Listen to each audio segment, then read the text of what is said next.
আসসালামু আলাইকুম। আগের ভিডিওতে আমরা কন্ট্রোলার নিয়ে আলোচনা করেছিলাম। এই ভিডিওতে রেজিস্ট্রেশন ফর্মের রেকর্ডগুলো ডাটাবেজে সেভ করব। এই জন্য আমরা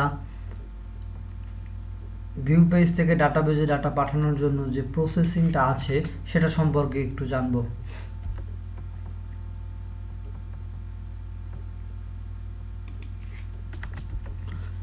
এখন আমাদের যেটা করতে হবে, আমরা যখন এটা আমাদের রেজিস্ট্রেশন একটা ফর্ম, এই রেজিস্ট্রেশন ফর্মে যদি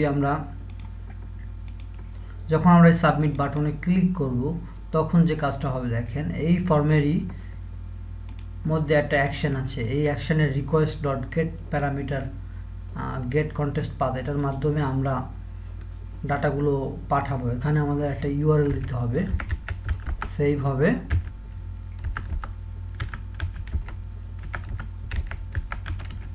রেজিস্ট্রেশন, এই রেজিস্ট্রেশন ফর্মের যে ইনফরমেশনগুলো আছে এগুলো সেই কন্ট্রোলারের কাছে পাঠাবো। এর জন্য আমরা পোস্ট মেথডের মাধ্যমে কন্ট্রোলারের কাছে পাঠাবো।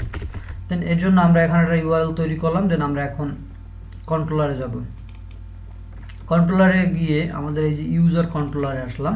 ইউজার কন্ট্রোলারে গিয়ে রিকোয়েস্ট ম্যাপিং, এটার মধ্যে একটা ভ্যালু আছে। এখানে আমরা ওই যে রেজিস্ট্রেশন ফর্মের যে ইউআরএলটা আমরা তৈরি করেছিলাম সেই ইউআরএলটাই আমরা কন্ট্রোলার এখানে দিয়ে দিলাম। দেন আমাদের এই যে রেজিস্ট্রেশন, আমাদের এই মেথডটার নামও থাকবে রেজিস্ট্রেশন। দেন আমরা এখন যে কাজটা করব, আমাদের ভিউ পেজের যে ইনফরমেশনগুলো আছে বা রেজিস্ট্রেশন ফর্মের ইনফরমেশনগুলো ইউজার লগ ইন দ্বিতীয় এবং ইউজার দ্বিতীয়ের মধ্যে রয়েছে। এই জন্য এই যে ডাটাগুলো আমরা কন্ট্রোলার থেকে সার্ভিসের কাছে পাঠাবো, সেজন্য আমরা সার্ভিসের একটা ক্লাস ডিক্লেয়ার করব।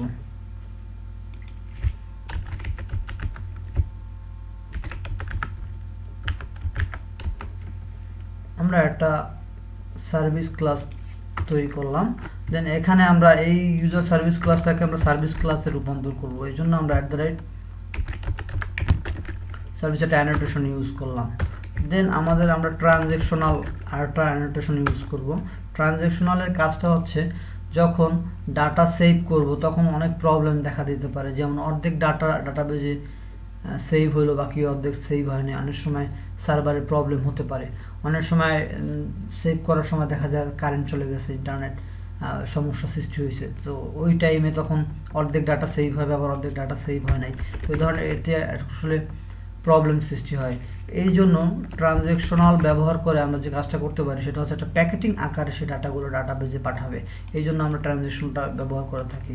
দেন এখন আমরা যে কাজটা করব, এরপর সার্ভিসের কাছে ডাটা যখন আসবে, দেন আমরা এখান থেকে রিপোজিটরির কাছে ডাটাগুলো পাঠিয়ে দেবো। আমাদের এখানে দুইটা রিপোজিটরি করা আছে দেখেন, ইউজার রিপো এবং ইউজার লগ ইন রিপো, এর কাছে আমরা ডাটা পাঠিয়ে দেবো। দেন আমাদের ডাটাবেজে ডাটাগুলো পৌঁছে যাবে। এর জন্য আমরা এখন কন্ট্রোলারে চলে যাব। কন্ট্রোলারে গিয়ে আমরা সার্ভিস ক্লাসের একটা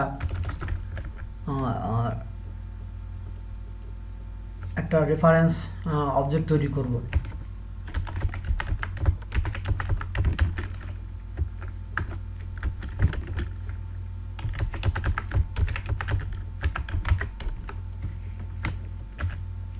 সার্ভিস, আমরা একটা রেফারেন্স অবজেক্ট তৈরি করলাম এবং এখানে আমরা অটো অ্যাড দিয়ে দেবো।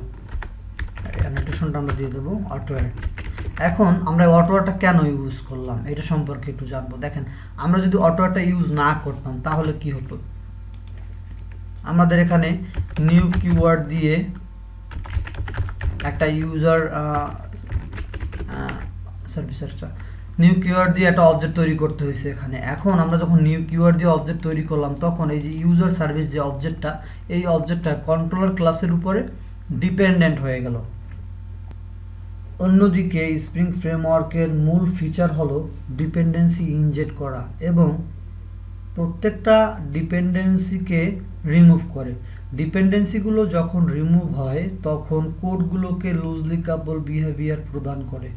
এই জন্যই আমরা অটো অ্যাড ইউজ করি। দেখেন, আমরা যদি এটাকে ডিলিট করে দিই তাহলে কি হলো, আমাদের একটা রেফারেন্স তৈরি হলো। দেন এখানে আমরা অটো অ্যাড ইউজ করলাম। যেহেতু আমরা নিউ কিওয়ার্ড ব্যবহার করে অবজেক্ট তৈরি করিনি, তাই আমরা বলতে পারি কন্ট্রোলার ক্লাসের উপরে সার্ভিস ক্লাস অতিমাত্রায় ডিপেন্ডেন্ট না, কারণ সার্ভিস ক্লাসের অবজেক্ট তৈরি হচ্ছে ডিসপেন্সারি সাবলেটের মধ্যে। এবং এই যে অটোয়ার্ড, বিভিন্ন টাইপের অটোয়ার্ড রয়েছে, যেমন কনস্ট্রাক্টর, গেটার মেথড, ইটিসি। তো এখন আমরা যে কাজটা করতে পারি, এখানে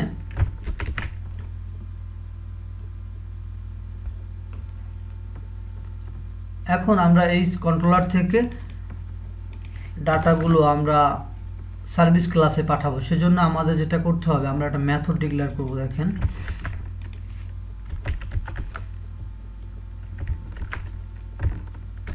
ইউজার রেজিস্ট্রেশন নামে একটা মেথড ডিক্লেয়ার করলাম। এই মেথডের ভিতরে আমরা কি করব, এই মেথডের ভিতরে আমাদের যে ইনফরমেশনগুলো আছে কোথায়, যে দ্বিতীয়র মধ্যে, দ্বিতীয়টাকে এখানে কপি করে এখানে দিলাম এবং কমা ইউজার দ্বিতীয় এটার মধ্যেও আছে। তো আমরা একটা মেথড ডিক্লেয়ার করলাম যার মধ্যে এই প্যারামিটারগুলো আমরা এখানে দিয়ে দিলাম। দেন এই মেথডটাকে আমরা কোথায় পাঠাবো, এই সার্ভিসের কাছে পাঠাবো। দেন এই সার্ভিসটাকে আমরা এখানে এই দিয়ে দিলাম, দেন ওকে ডট। এখন আমরা কি করব, এখন আমরা এই যে এটা লাল লাল দেখেন একটা ক্রস চিহ্ন আছে, এটার উপর যদি রাইট বাটন ক্লিক করি তাহলে ক্রিয়েট মেথড বলে একটা মেথড তৈরি করেন ইউজার রেজিস্ট্রেশন হিসাবে। দেন আমি যদি ডাবল ক্লিক করি তাহলে সার্ভিসের ভিতরে একটা মেথড ডিক্লেয়ার হয়ে গেছে। এখন আমাদের ডাটাগুলো আমরা কি করব, এখান থেকে রিপোজিটরির কাছে ডাটাগুলো পাঠাবো। তো রিপোজিটরির কাছে যদি আমার ডাটা পাঠাতে হয়, সেক্ষেত্রে আমরা বলেছিলাম আমাদের দুইটা রিপোজিটরি আছে। এই দুইটা রিপোজিটরি আমরা এখানে কি করব, রেফারেন্স অবজেক্ট রেফারেন্স কল করব। এই জন্য আমরা কি করব,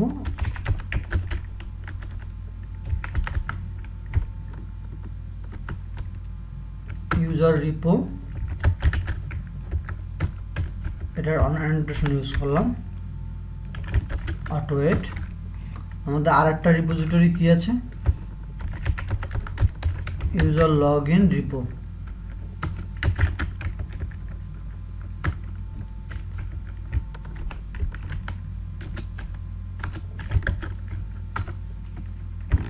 আমরা আরো দুইটা রিপোজিটরির অবজেক্ট এখানে তৈরি করে রাখলাম। দেন এখন আমরা যে কাজটা করব, আমরা এখান থেকে ডাটাগুলো এই রিপোজিটরির কাছে পাঠাবো। সেজন্য আমাদের কি করতে হবে, আমাদের ডাটাগুলো এখন আছে কোথায় দেখেন, ইউজার লগইন দ্বিতীয় এবং ইউজার দ্বিতীয়র মধ্যে আছে। তো এখান থেকে আমরা কি করব, আমরা ইউজার লগইন দ্বিতীয় থেকে ডাটাগুলো বের করে আমরা এন্টিটির ভিতরে ডাটাগুলো ঢুকাবো। দেখেন আমার মডেলের ভিতরে দুটো এন্টিটি রয়েছে, ইউজার এবং ইউজার লগইন। এই জন্য আমরা এখানে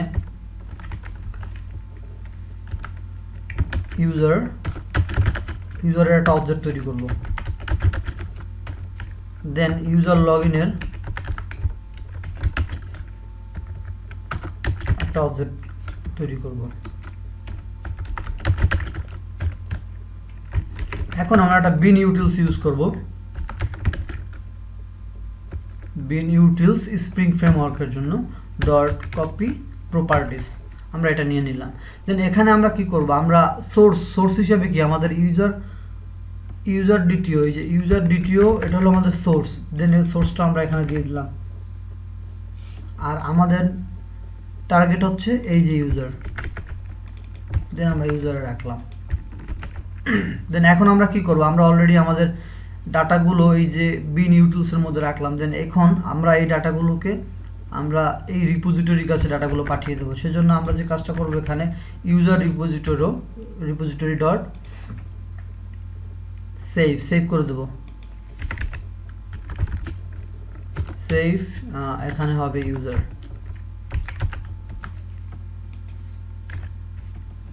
অলরেডি আমরা রিপোজিটরির কাছে ডাটাগুলো পাঠিয়ে দিচ্ছি। এই জন্য এখন আমরা আরও একটা বিন ইউটিলস তৈরি করব।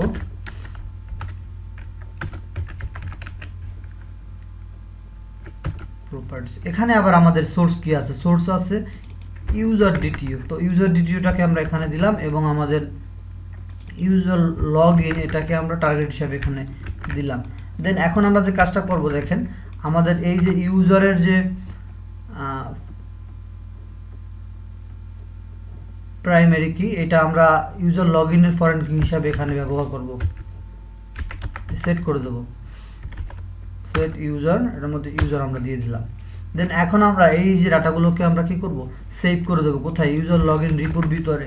এই জন্য আমরা এখানে গিয়ে সেভ করলাম।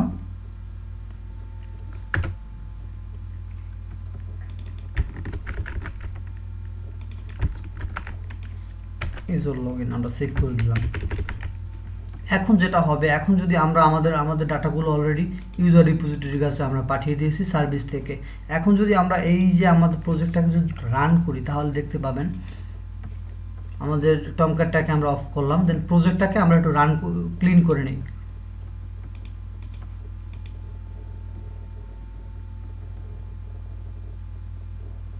এখন আমরা আমাদের প্রজেক্টটাকে রান করব। সরি, এর আগে আমাদের যে কন্ট্রোলার ক্লাসটাকে আমরা সেভ করে নিই, এটাকে আমরা একটু সেভ করে নিই। দেন এখন আমরা এটাকে রান করব।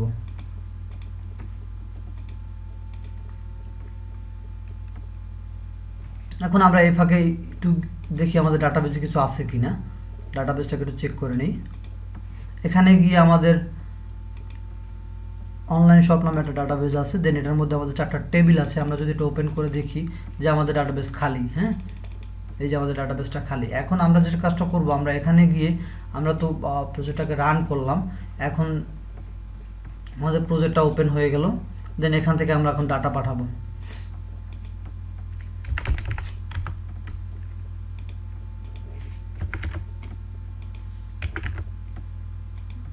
ফোন নাম্বার, মেইল এবং বরিশাল। দেন আমরা যদি এখন সাবমিট দিই, তাহলে আর কি হবে দেখেন, আমাদের ডাটাগুলো ডাটাবেজে পৌঁছেছে। আমরা কনসোলটাকে একটু দেখে নিই।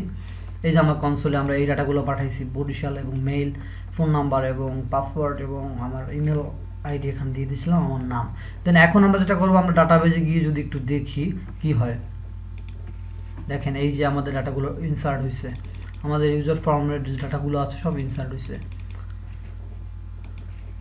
ওকে, আমাদের ভিডিওটি আসলে এই পর্যন্তই। যদি আপনাদের ভালো লেগে থাকে অবশ্যই শেয়ার করবেন এবং সাবস্ক্রাইব করবেন, বেল আইকনে ক্লিক করে রাখবেন পরবর্তী ভিডিও পাওয়ার জন্য। অসংখ্য ধন্যবাদ সবাইকে। আমার জন্য দোয়া করবেন সবাই।